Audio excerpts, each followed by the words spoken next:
Hello everyone! I am Batches Benny with the Junk Journal Ministry, and today we are going to be looking at the scripture God's Love Cards and Envelopes, and it does have junk journal pages in it, so let's get started. Let's check out the cards. We've got some scripture cards and the video that I did. So here are the little cards, and they fit into the envelopes. This has the lines, right? So this is an envelope that has the little, you just fold here and you fold here and it makes an envelope. So let's get started. So I want this piece of paper on the back of the envelope because I didn't print it back and front. It was designed for you to print back and front, but for double-sided, but I did not do it. So that just means that I am going to just glue the back on, right? That's all. So I'm just going to glue another sheet that I printed off, glue it to the back to make it more sturdy because I didn't print, like I said, on front and back. So now I'm just going to cut out the envelope, and you can decide here whether you want to cut off the white line or if you want to leave that white line. Now at the beginning, I leave the white line, right?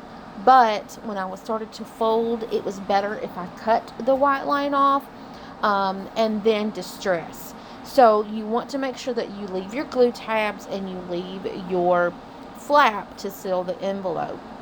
Here I'm just scoring the folds. There's two flaps, one on each side, and then of course there is the flap at the top.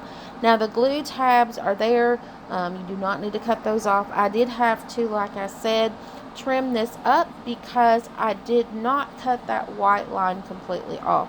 So if you want to have the envelope to match and everything fit really well, it's recommended you can do it either way, but it's recommended to cut that last white line. Here I'm just distressing it with some distressing ink, making sure that the inside is also distressed, and then I'm putting some glue on the glue tabs, making sure everything fits and everything is straight, everything is glued down, and all of the distressing is done so that I can have a nice and neat envelope.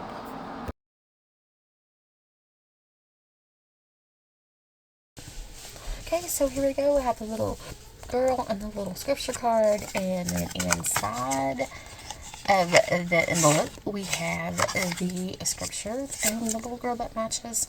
Now this scripture and that scripture doesn't match because I wanted to fill this up with different scriptures, and then we have our little journaling cards that we can put in as well. Here I am just finding all the other elements to cut out that correlates with the little scripture card. So there's an index card, a little typewriter with the scriptures. Then there's also the vintage extra scriptures cards that's in there. So I'm putting everything, I'm using the little typewriter as a closure for the envelope. Here is the finished envelope, and I hope that you like it. Stay tuned for more videos regarding this kit. Check out all the links down below where you can get your very own set of this kit to cut, print, cut, and create. Bye, everyone.